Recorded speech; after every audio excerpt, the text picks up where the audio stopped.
예, 이 한 시간 하나님의 은혜가 더 풍성하게 임하게 되기를 예수님의 이름으로 축원해 드립니다. 한 선배 목사님이 이제 12월 31일 송구영신 예배 때 이제 말씀 카드 뽑기를 했는데 그 가운데 이제 암 말기 환자 성도님이 계셨습니다. 이 성도님이 이제 거의 이제 의사도 당신은 기껏 살아야 한 4개월밖에 못 삽니다. 이렇게 이야기했지만 이제 마지막 신앙에 기대면서 안 나오던 새벽 예배도 나오고 그렇게 이제 막 신앙적으로 열심히 이제 추구하는데 물론 이제 교회에서 그분을 위해서 기도합니다. 남전도회가 기도하고 또 그다음에 그 교회 기도팀이 있어서 기도하는데 이분이 이제 그때 말씀 카드를 어떤 카드를 뽑았는가 하면 여호와 라파에 관한 그런 말씀 카드를 뽑았습니다. 그래서 이제 송구영신 예배 드리고 그 이튿날이 1월 1일이잖아요. 그 남자 집사님이 새벽같이 목사님을 찾아와서 목사님 식사 대접을 하겠다 했습니다. 그러면서 목사님 제가 이 여호와 라파에 대한 말씀을 뽑았는데 하나님께서 치료의 광선을 발해 주셔서 저를 속히 치료해 주실 것이라고 저는 믿어 의심치 않습니다. 그리고는 이분이요 이제 동네방네 막 광고를 했습니다. 근데 문제는 이분이 의사가 말했던 4개월도 지나지도 않아서 그냥 돌아가 버리신 거예요. 이것 때문에 교회가 시험 듣기 시작하는데, 아니, 말씀 카드를 여호와 라파를 뽑았는데 왜 죽었냐? 응? 이래서 교회가 어마어마하게 큰 시험에 들었었다 하는 겁니다. 우리가 기도할 때, 우리의 기도의 초점, 중요점, 포인트가 어디에 있는가 하는 겁니다. 우리가 다 하나님 백성이고 하나님의 자녀고 영적인 것을 추구한다고 하면서도 우리가 기도하는 것에 보면 거의 육신적인 것에 초점이, 요점이 맞춰져 있는 경우가 많다는 사실입니다. 앤드 헤스라고 하는 분이 사도 바울의 10가지 기도를 정리해 놓았는데요. 그 제목만 제가 읽어드릴게요. 첫 번째, 하나님의 백성 한 사람 한 사람을 하나님께 감사한다. 두 번째, 하나님의 백성의 지혜와 지식을 위해 기도했다. 세 번째, 하나님의 백성 희망으로 가득 차게 기도했다. 네 번째, 하나님의 백성이 평화, 화합하며 살 것을 기도했다. 다섯 번째, 하나님의 백성이 영적으로 경건해지기를 기도했다. 여섯 번째, 하나님 백성이 그리스도 안에 거하는 법을 배우기를 기도했다. 일곱 번째, 하나님 백성이 다른 사람들을 향한 사랑 안에서 자라나기를 기도했다. 여덟 번째, 하나님 백성이 그들의 의와 순결을 위해 기도했다. 아홉 번째, 하나님의 백성이 하나님께 찬양과 감사가 넘치도록 기도했다. 열 번째, 하나님 백성이 봉사할 수 있는 기회를 갖기를 기도했다. 여러분, 제가 쭉 10가지를 읽어드렸는데 이 10가지를 쭉 보면서 뭘 느낍니까? 바울의 그 기도의 포인트, 중요점은 육신에 있지 않았답니다. 그리고 개인에 있지도 않았습니다. 공동체, 교회 공동체의 거룩, 교회 공동체의 정결, 성결, 그리고 평화, 화합, 그리고 이웃을 향한 봉사, 이런 것에 초점이 맞춰져 있다 하는 겁니다. 사실 우리가 이제 바울의 기도, 오늘 본문의 말씀이 바울의 기도인데, 바울의 기도를 쭉 살펴보면서 그 바울의 기도를 통해서 그 바울이 원하는 목적이 무엇인가를 한번 생각해 보려고 하는 겁니다. 당시 이제 바울과 함께하는 전도팀이 실라와 그리고 이제 아주 젊은 디모데입니다. 디모데를 아들처럼 여기고 이제 데살로니가에 이르렀습니다. 오늘날로 말하면 살로니카라고 부르고 있습니다. 당시 이제 바울은 아시아의 복음을 전하기를 원했어요. 그러나 성령이 말리시는 바람에 아시아로 가지 않았습니다. 그 후에 비두니아로 나아가려고 했습니다. 그때 성령 하나님께서 그 길을 막으셨어요. 사도행전 16장 6절에서 10절에 보면 성령이 아시아에서 말씀을 전하지 못하게 하시거늘 그들이 부르기아와 갈라디아 땅으로 다녀가 무시아 앞에 이르러 비두니아로 가고자 애쓰되 예수의 영이 허락하지 아니하는지라 무시아를 지나 드루아로 내려갔는데 말씀합니다.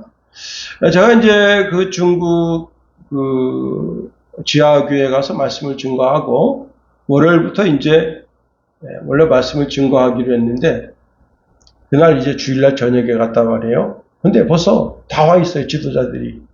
그래서 할 수 없이 주일날 저녁 말씀 증거하고 그리고 이제 월요일, 화요일, 수요일 이제 오전 오후 그렇게 증거하고 수요예배는 없습니다. 그리고 이제 수요일날 저녁에 그 지하 교회 좀 약 4시간 거리가 되는 교회인데 그 교회를 가려고 마음 먹었습니다. 그러니까 이 지도자는 사실 수요일 오전 예배를 드리고 우리를 영접하기 위해서 먼저 갔어요. 먼저 자기 이제 도시로 가서 장을 보는데 시장에 가서 막 쇠고기도 사죠, 돼지고기도 사죠, 계란도 사죠. 이 옆에 내가 어디서 돈이 생겼다고 막 음식을 사니까 동네 사람이 고소를 했습니다. 저 집에 틀림없이 한국에서 목사들이 왔을 거다. 신고를 해서 공안이 떴습니다. 공안이 그 집을 급습을 했어요. 그 공안이 와서 묻습니다. 야, 너네 뭐 하려고 돼지고기도 많이 사고 소고기도 많이 사고 계란도 사고 이렇게 많이 사느냐. 그 다음에 이제 우리 이 목사님이 이 생선 조림을 되게 좋아해요. 생선, 잉어 그 조림 왜 사느냐. 그러니까 이 지도자가 우리가 먹으려고 산다. 그동안 이제 우리가 쫄쫄 굶고 그냥 그렇게 살았는데 돈 좀 들어와서 우리가 좀 먹으려고 사는 건데 왜 그러냐? 응? 너네 여기 혹시 한국에서 목사들 안 왔냐 이거야? 안 왔다 이거야? 응? 누가 옆에 내가 신고했냐 말이야? 막 화내려고 그러니까 공안이 갔습니다. 우리가 이제 막 시동을 걸고 막 가려고 하는데 전화가 왔어요. 목사님 오지 마세요. 공안 떴습니다. 그래가지고 우리가 거길 못 가고 이제 원래 이제 거기 가서 이렇게 또 부흥 집회를 하려고 했었는데 그 모든 게 이제 안 됐죠. 그래서 그냥 이것도 하나님 주신 은혜다. 그래서 거기서요. 하여튼 주행 집회는 이제 그 토요일 날이란 말이에요. 그래서 또 하루 땡겨서 올라가 그랬더니 이 아시아나항공에서 막 곡을 불러요. 그래서 그러면 우리 그냥 토요일 날 가겠다. 그래서 그냥 정말 푹 쉬었어요. 그리고 돌아왔던 기억이 있습니다. 성령의 인도하심이죠. 성령의 인도하심. 우리가요 성령의 인도하심을 받는 주의 백성이 되어야 하는 겁니다. 자, 그리고 드루아에 도착해서 이제 환상을 보는 거예요. 바울이 환상을 보는데 마게도냐 사람이 마게도냐로 건너와서 우리를 도와주세요. 이렇게 손짓하면서 부릅니다. 그때 바울이 갈팡질팡 어디를 가야 할지 모르니까 하나님이 환상을 통해서 우리를 부르시는구나 해서 이제 간 곳이 마게도냐의 첫 성 빌립보가 되겠습니다. 그 빌립보에서 아주 부자인 자주장사 루디아를 만나서 그를 전도하고 그 집이 이제 바울의 거처가 되고 거기가 이제 처음 교회가 됐습니다.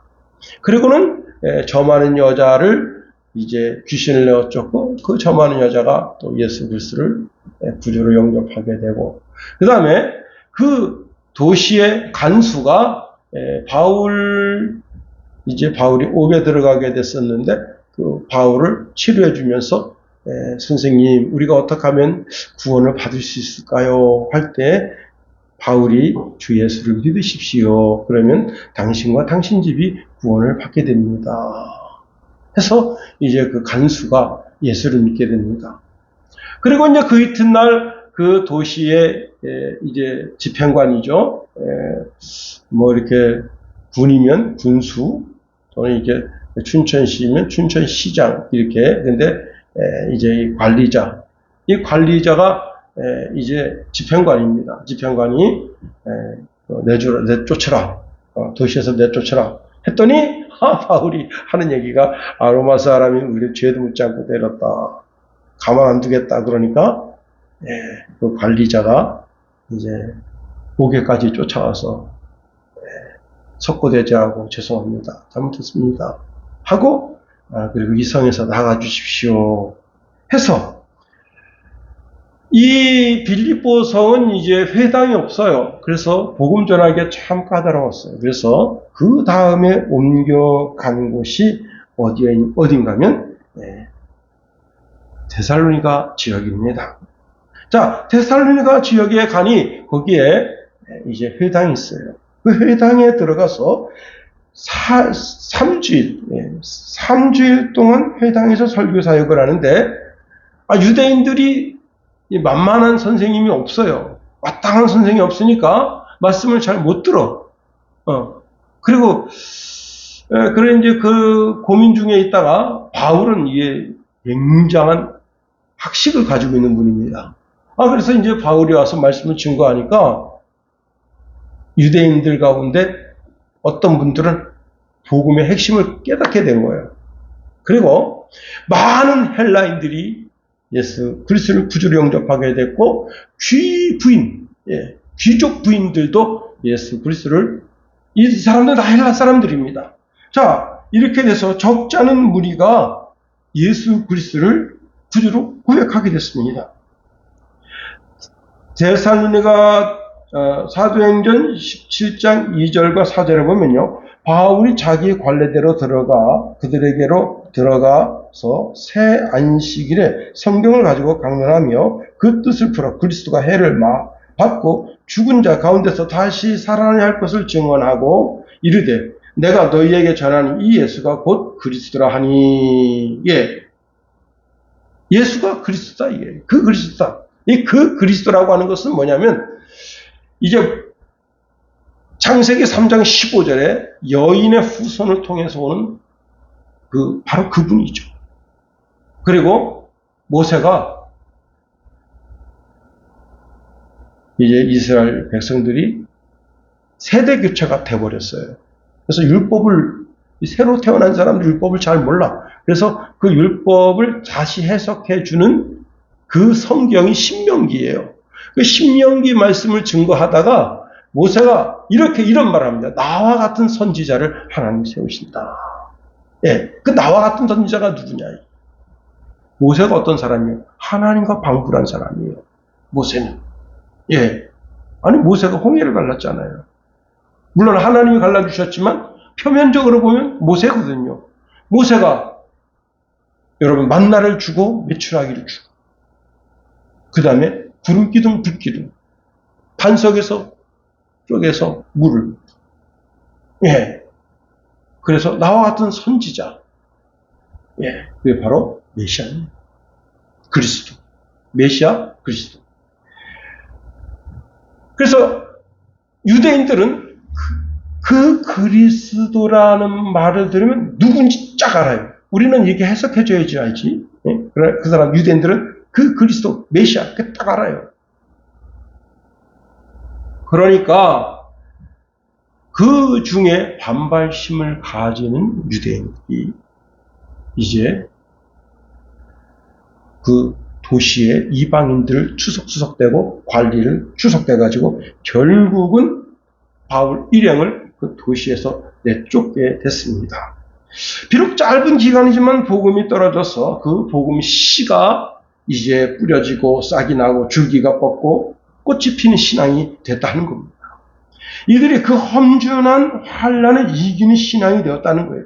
그래서 데살로니가전서 1장 7절 8절에 보면 이들의 신앙이 이제는 마게도냐 전 지역과 아가야 지역의 모범이 됐다는 거예요. 여러분, 그 사람 모범이야. 이번에 그 신유빈 씨인가요? 삐약이 그분이 이제 자기가 졌는데 일본 선수를 가서 품에 안아주는 거예요. 그래가지고 그게 사진이 도배가 된 겁니다. 야, 저도 멋진 스포츠 정신이다.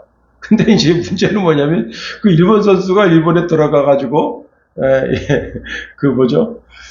좀 이상한 데 가서 자기가 정신적 수양하겠다 그래가지고 발칵 뒤집혔어요. 그도 그런 것이 어제가 이제 8월 15일 광복절인데, 그 가미카제 그 정신을 자기가 고양하겠다 그래가지고 아니 이게 뭐 그냥 아니 거기서는 마치 한일이 서로 이렇게 상처를 보듬고 미래로 나아가는 것처럼 보이더니 가미카제 이거 참 그러니까 지금 오늘 막 신문 보니까 신문에 한겨레에서는 아주 그냥 날카롭게 그냥 비판을 했더라고요. 참 좀 미래로 나아가는 그런 한일 관계가 돼야죠. 한국과 북한도 마찬가지입니다. 미래로 나아가야죠. 중국과도 마찬가지입니다. 러시아도 마찬가지고 우리가 어느 나라하고도 적대 관계에 있으면 안 돼요. 다 그냥 두리두리 이렇게 물론 우리 주체 정신은 반드시 차리고 있어야 되죠. 그런데 적대 관계에 있으면요 아주 피곤한 거예요. 근데 또 요즘 한쪽 방향으로 보면 적대 관계에 있어가지고 무기가 상당히 많이 발전돼가지고 미국을 제치고 많은 전차도 자주포도 팔아먹는 거 보면 참 그것도 감사한 일입니다. 하여튼지간에 이렇게 그냥 적대 관계가 다 돼가지고 그래서 결국 바울 일행이 쫓겨났어. 참 노심초사하고 있었는데 이들의 신앙이 너무 올곧아서 마게도냐 아게야 그 모든 성도들에게 그 데살로니가 성도들은 신앙이 올곧아서 멋진 신앙 생활을 하고 있다더라 하는 것이 전파되었다. 그래서 이렇게 말씀하고 있습니다. 그러므로 너희가 마게도냐와 아가야에 있는 모든 믿는 자의 본이 되었느니라. 주의 말씀이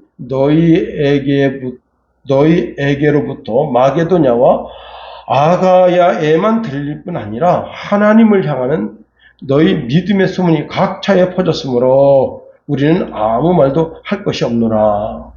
사실 바울은 이제 이 데살로니가 성도들을 바라보면서 마치 엄마가 자식을 바라보듯이 아버지가 그 자식을 바라보듯이 참 애잔한 마음이 그 속에 있는 게 사실입니다.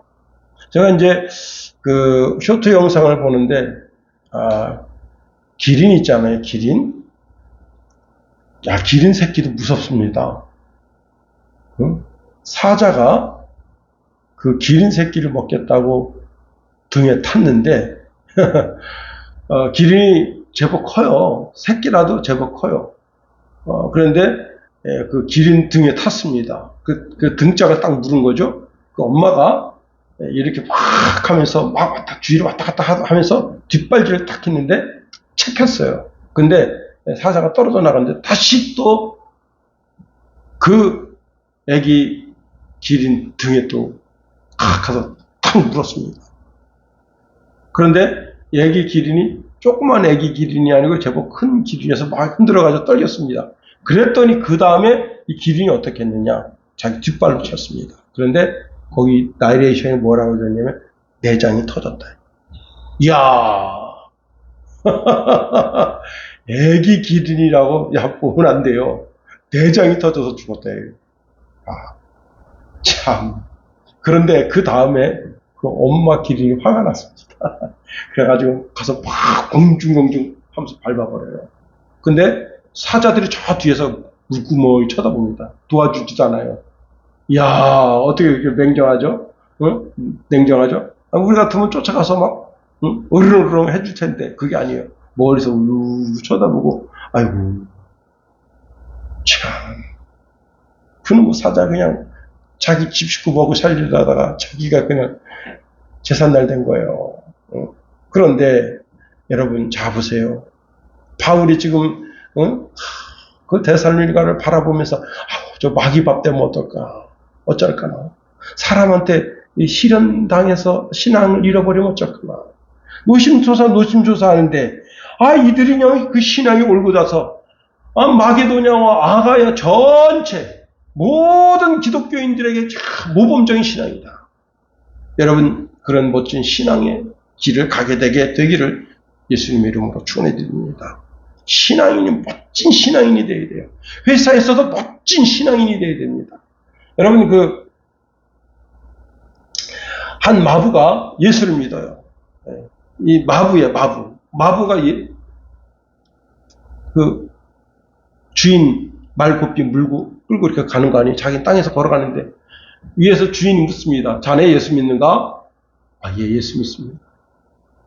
예수 믿으면 종놈이 양반되는가? 그건 아닙니다. 그럼 뭐라고 예수 믿는가? 예, 주인님을 더 잘 섬기려고 예수 믿습니다. 깜짝 놀란 거예요. 그래가지고 그 예수 나도 믿어볼게. 그래서 이 사람이요 종놈 쫓아서 교회 갔습니다. 그리고 예수 믿게 됐어요. 그리고 다 때려치고 신학 공부해서 그 종로에 있는 승희교회 있죠? 그 교회 최초 목사가 된 겁니다. 예? 야, 멋지잖아요. 야, 진짜, 응? 야, 정말 멋진 신앙 아니겠어요? 그래야지 가룟 유다처럼 자기 주인 대신하고 주인에게 손해를 끼치고 저는 기생충 영화는 보지 않았습니다만 그런 식으로 살면 그게 또 기독교인이야. 그럼요. 정말 특히 이런 신천지 얼마 전에도 이제 한 가정 이야기를 듣는데 저한테 그래요. 목사님 우리 친척 가정 풍지박산 났습니다. 왜 그래요? 그랬더니 그 딸년이 지금 거기 갔는데 6년째 안 오고 있대요. 6년째 얼굴을 비치지 않고 있어서 그 부모가 애가 타가지고 애가 그러니까 지금 28, 29 정도 됐는데 너무 애가 타서 갔는데 그 딸년 손목 잡았다고 그 아버지가 고소당했대 지금. 엄마도 고소당하고. 근데 이제 거기서 뭐 싫은 소리를 했겠죠. 응? 그 언어 폭력 그래가지고 딱 거기에 딱 걸려가지고 벌금으로다가 지금 거의 막 기백만 원을 또 물어냈대요. 그래가지고 그 부모가 이제 그 부모가 여러분 그 신천지인 걸 알고 쫓아갔으니까 이 부모가 어떤 분이에요? 권사장로 아니에요. 왜냐면 그 풍지박산 났다고. 그 사람은 예수 안 믿어요.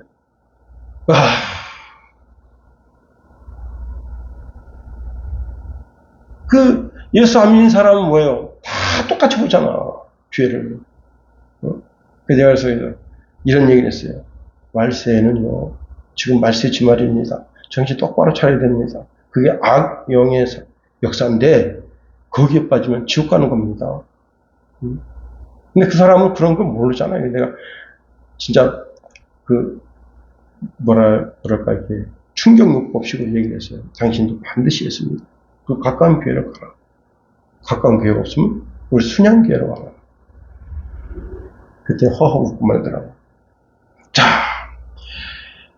어린 성도들, 겨우 3주 복음을 들었던 그 데살로니가 교회가 그렇게 장성해서 굳센 신앙을 가지고 있어요.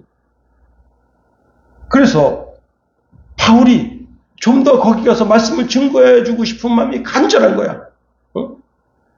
거기 가서 바울이 지금 거기 가서 설교해서 설교한 페이, 사례비를 받고 뭐 그러고 싶은 게 아니에요. 그들의 신앙을 더 돈독히 세워주고 싶은 마음이 간절한 거예요. 그래서 데살로니가서 2장 17절 18절에 이런 말씀합니다. 형제들아, 우리가 잠시 너희를 떠나는 것은 얼굴이요 마음은 아니니 너희 얼굴 보기를 열정으로 더욱 힘썼노라. 그러므로 나 바울은 한 번, 두 번 너희에게 가고자 하였으나 사단이 우리를 막았도다 말씀했습니다. 자, 바울이 지금 데살로니가 전서를 통해서 쭉 보면 그 추구하는 바가 육신적인 것을 추구하는 게 아니에요. 마음적인 것을 추구하는 것이 아니 영적인 것을 추구하고 있다는 겁니다. 그 데살로니가 교회 성도들이 영적으로 강해지기를 위해서 기도하고 있다는 거예요. 이게 바른 성도의 삶이라 하는 겁니다. 자, 특별히 우리가 지난 시간에 이제 두 가지 단어를 살펴봤는데요. 그 내적으로 궁핍이 있었고 외적으로 환란이 있었다는 겁니다. 이게 참 복잡하고 여러 가지 면에서 또 동시에 자신뿐만 아니라 데살로니가 교회에 관한 것, 또 다른 선교지에 관한 것, 여러 가지가 복합적으로 자기 내적인 강한 궁핍이 있었고 외적으로 환란이 그 바울의 삶에 계속 되고 있는 거예요. 그런 가운데 데살로니가 성도들이 환란 가운데 빠졌다 라는 이야기를 듣게 되니까 바울이 막 조바심이 나는 거예요. 그래서 그들에게 가고자 원했지만은 또 육신이 원하지도 않고 혹시 바울이 거기 갔다가 괜히 먼저 바울을 공경에 빠뜨렸던 그 유대인들 그리고 이방인들 관리들이 야 이거 바울 왔구나 붙잡아가지고 또 해코지 할까봐 이런저런 마음에 여러분 바울이 참 자불안석인데 그래서 할 수 없이 어떻게 했습니까? 젊은 디모데 목사를 보낸 거예요. 젊은 디모데 목사가 가서 근데 젊은 디모데 목사는 바울의 분신과도 같은 거예요. 바울은 갈 수 없었지만 디모데가 가서 민첩 밖에 가서 말씀 증거하고 한 성도 한 성도를 딱 세웠는데 그 한 성도 한 성도를 세우고 돌아왔는데 돌아와서 선교복을 하는데 그 선교복을 딱 듣고 바울이 이제 살겠다 이렇게 됩니다. 그렇습니다. 여러분 참 감사하죠. 그 어간에 바울은 뭘 했느냐? 그 데살로니가를 교회를 위해서 끊임없이 기도해 왔다고 하는 겁니다. 바울은 성도들이 복음 안에서 진리 안에서 굳게 서 있다는 말을 들으니까 그것보다 더 기쁜 것이 없어요. 여러분 인생에 있어서 있잖아요. 막 승승장구하는 사람 한 번도 실패가 없어. 그냥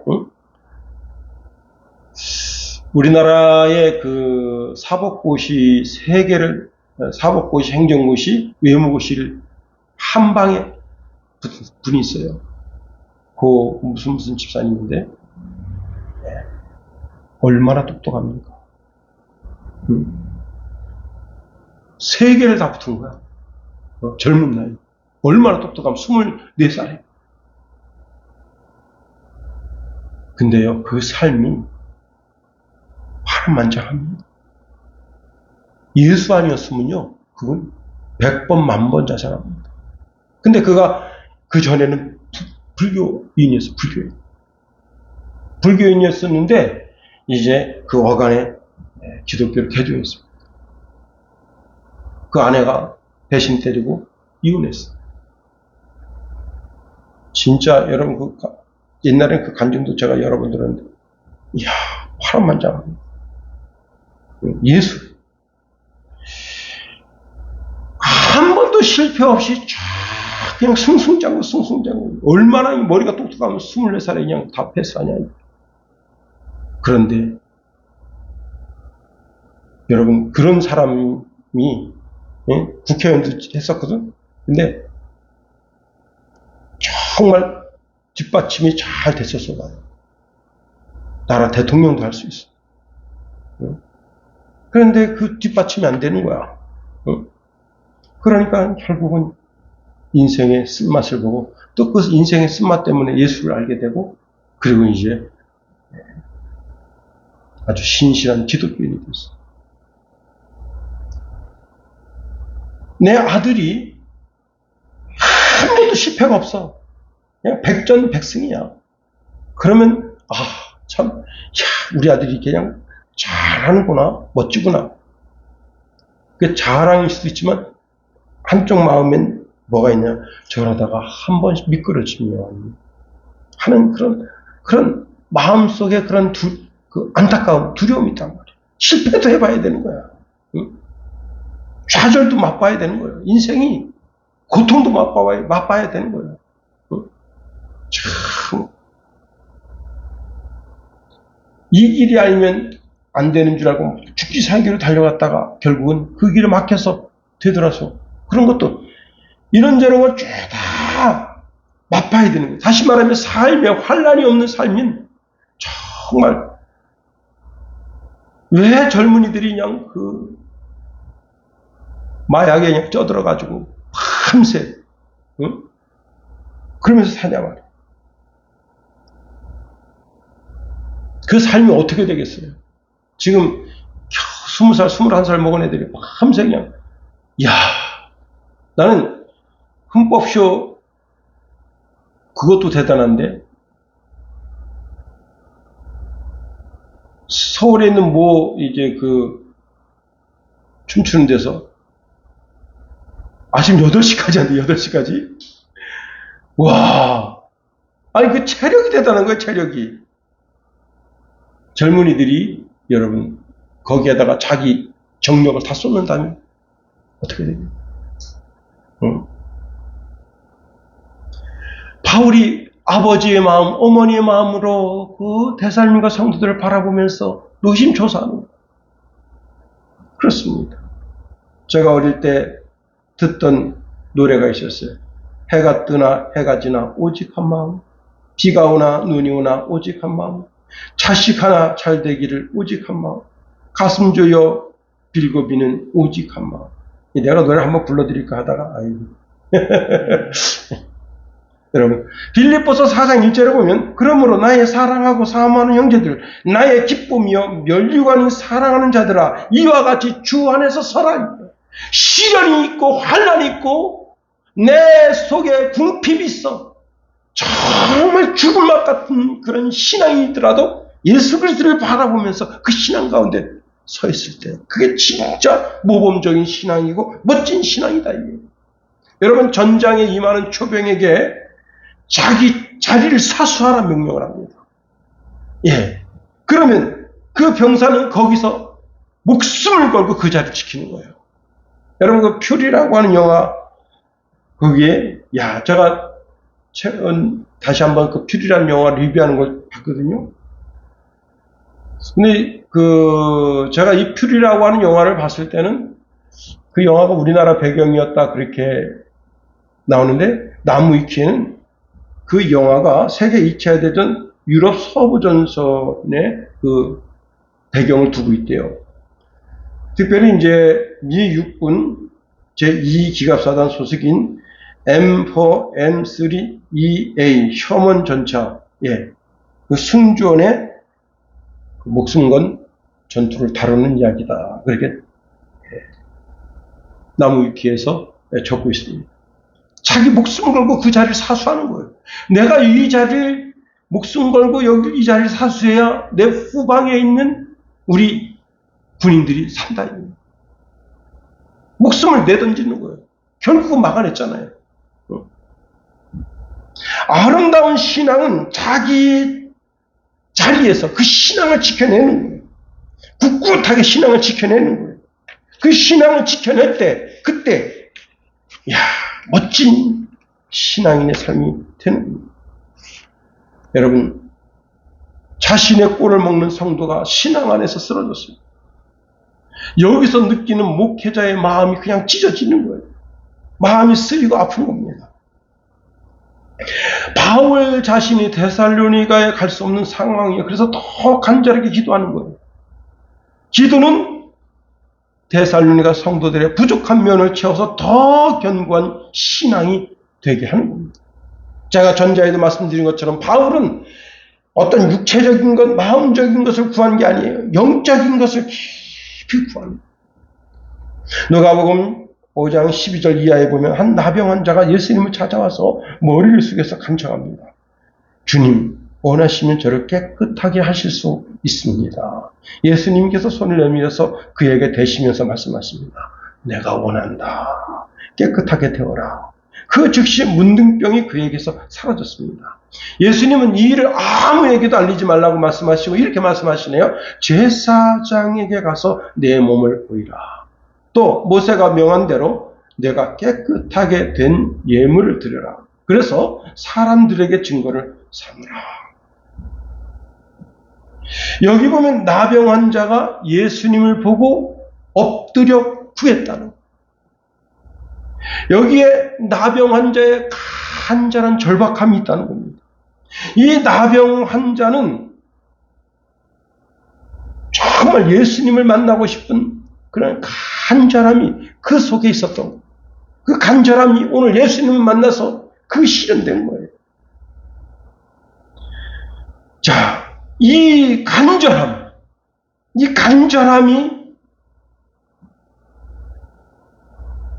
예수님을 찾게 되고 예수님을 만나게 되고, 오늘 이 시대의 모든 그리스도인들에게 있어서 필요한 것이 이 간절함이에요.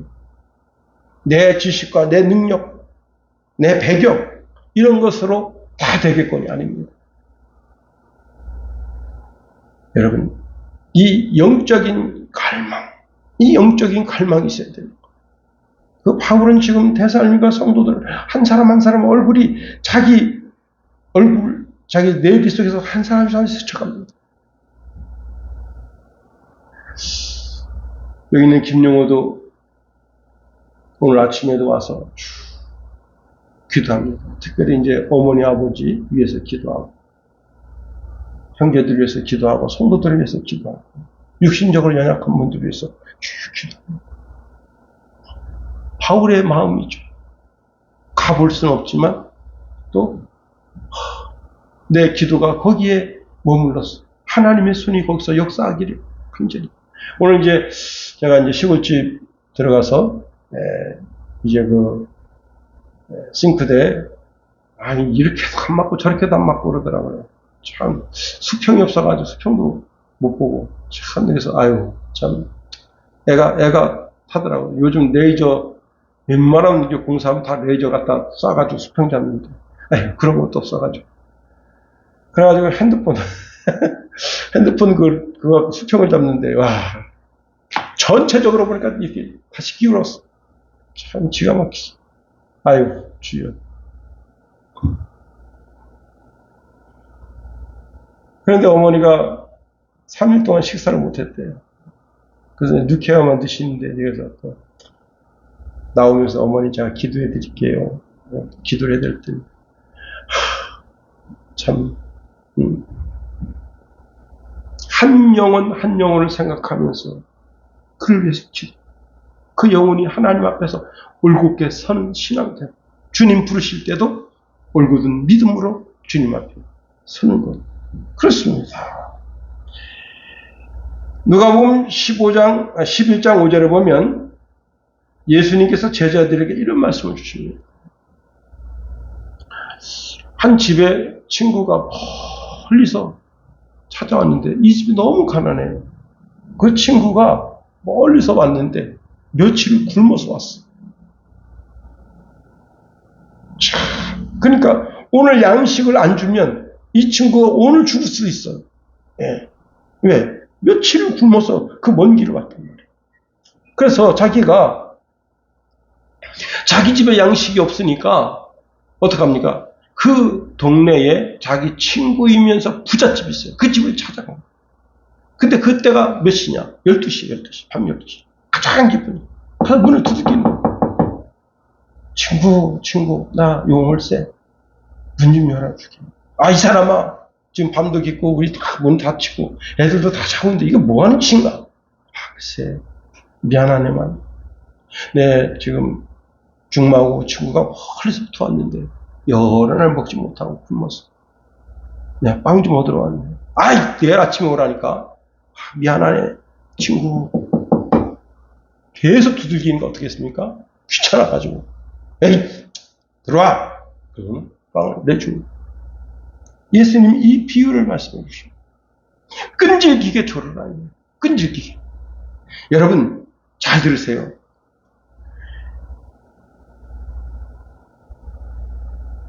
솔로몬이 왜 지혜를 구했습니까? 육적인 것을 구할 게 얼마나 많이 있어요. 마음적인 거 구할 게 얼마나 많이 있습니까? 그런데 그거 안 구하고 왜 지혜를 구했습니까? 지혜는 영적인 것이기 때문에. 지금 바울이 데살로니가 교회가 환난 속에 있는데 그들을 위해서 영적인 것을 구합니다. 영적인 것. 여러분, 내 당장에 육신적인 것, 마음적인 것, 내 마음이 위로받고 내 마음이 견고하고 내 마음에 평화를 얻고 그것이 중요한 것이라 하나님께 영적인 것을 구했어. 그 바울의 중보 기도가 데살로니가 교회 성도 한 사람 한 사람을 덮어서 그들에게 참 평강이 있었던 거죠. 여러분의 끈질긴 기도를 통해서 하나님께로부터 여러분의 기도가 다 응답되고 여러분의 삶의 기도 응답이 넘쳐나게 되기를 예수님의 이름으로 축원해 드립니다.